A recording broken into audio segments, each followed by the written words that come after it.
Am I wrong for standing up for myself against my sister-in-law's husband? I can't sleep because I'm so distraught over this whole situation. My husband and I are currently fighting with my sister-in-law and her husband. I am 25F, my husband is 27M, Sil is 39F, Bill is 42M. This all started about 3 months ago. Context: my Sil and her husband leased out a property for an auto shop. Connected to the shop was a house that they weren't going to use.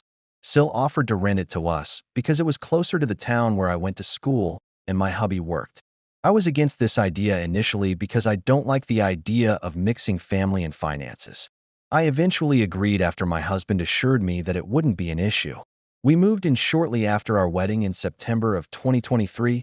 Fast forward to 3 months ago. A mysterious wet spot showed up on our living room floor. I texted my Sil's husband to tell him about it and sent him a picture. He told me he would reach out to the landlord about it. A few more weeks went by, and I sent several more texts and pictures of the growing wet spot on the floor. I couldn't see any leaks from the ceiling, dishwasher, fridge, etc. One day I was out getting groceries, hubby was at work, and I got a desperate and angry-sounding text from my Sil's husband. He was talking about how the leak was way worse than he thought, and he reprimanded me for not explaining the severity enough, I guess. He then sent an ominous threat saying things are going to be changing around here. I get home, and our kitchen is torn apart. He threw everything under the sink all over the floor and left the cabinet doors open. I was livid.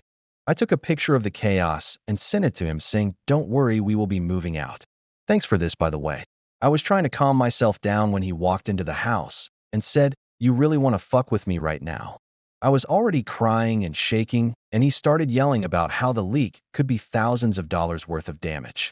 Then he started talking about everything wrong in his life, and he admitted that they weren't going to renew the lease, so we were going to have to move out anyway. And he didn't want to have to tell me this way, yada yada yada. At the end, he calmed down and apologized for being so intense and snapping at me. I forgave him thinking this was an out-of-character breakdown from a stressed-out dude. My husband was also upset about the situation, but chose not to press the subject anymore and just find a new place to live. I thought it was over after that, but I was very wrong. Fast forward to 2 weeks ago. We found a place and decided to move everything ourselves with our friends. We didn't want to ask our in-laws to help because the situation still felt tense.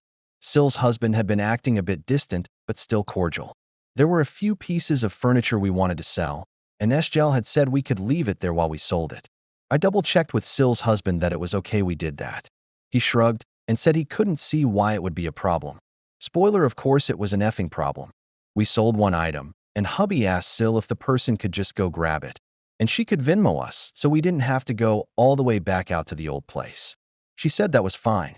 The house was empty besides stuff we didn't want anymore, and there was no access between the house and shop except a locked door at the way back of the house. In hindsight, I know this is still risky, but I'm from the Midwest and far too trusting. A few days later, someone wanted another piece of furniture. I asked Sil's husband if he could unlock the door so the person could look at the furniture. He asked if I was going to let someone in without physically being there. I responded saying that was my plan, but if he preferred, I could definitely go out there. He responded with an angry text saying, "I don't like being forced and volunteered to do things while I'm working, and I don't need people lurking around my business that I don't know." My stomach dropped, but I just responded, "Okay, I'm sorry, I will go out there to meet him." When I got out there, I tried to open the door I usually go in, but there was a piece of wood blocking it closed. I went to the side door and used the code, but it wouldn't open either. I texted Sil's husband to ask if he had changed the door code. He never responded. I tried the shop door, and the code also didn't work. I knocked, but no answer. The buyer was there waiting while all of this was happening. I called my hubby to ask him to come down and try to figure it out. He tried the code on the back of the shop, and a door finally opened. I went to the door that connected the two buildings to get into my old house, while my husband went to meet me at the front door. Then my Sil's husband appeared. He had been in the shop the whole time. He started yelling at me that I should have communicated with him. I responded that I had texted, and he yelled that he was working and busy. He tried to keep yelling, but I just got into the house to let my husband in. We just gave the buyer the desk since he had to wait so long. This time my husband defended me to his sister and said he wouldn't tolerate her husband yelling at me anymore. A fight ensued, and I started a group chat for the four of us asking if we could all sit down and talk about this, because things were getting out of hand. Sil suggested we wait a few days for things to settle. Yesterday, we went with my husband's parents to pack up the few pieces of furniture that were left. They said they would keep it until we sold it. When we got there, the rest of our stuff had been put outside. I chose to take the high road and not say anything about that. I texted Sil to see what our nieces wanted for their birthday. She seemed fine and told me what the girls liked and wanted. I bought the presents and wrapped them. I asked my husband when I got home from work today when we should drop off presents. He told me that he had called his mom earlier and she was at the girls' birthday party. Sil hadn't invited us or her other brother and nephews for any of it.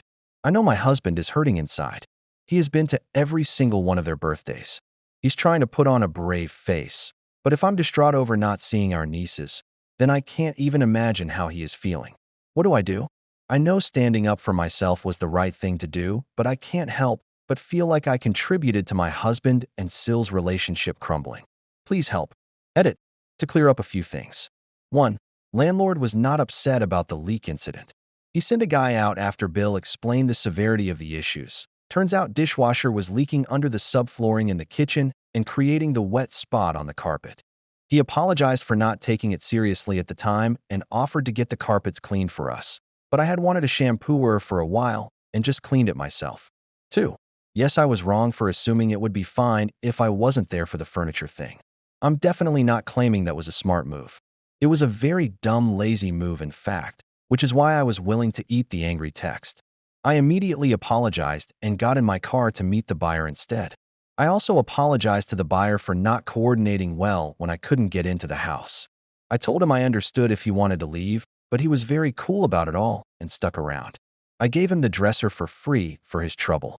If you enjoyed this story, please subscribe to my channel.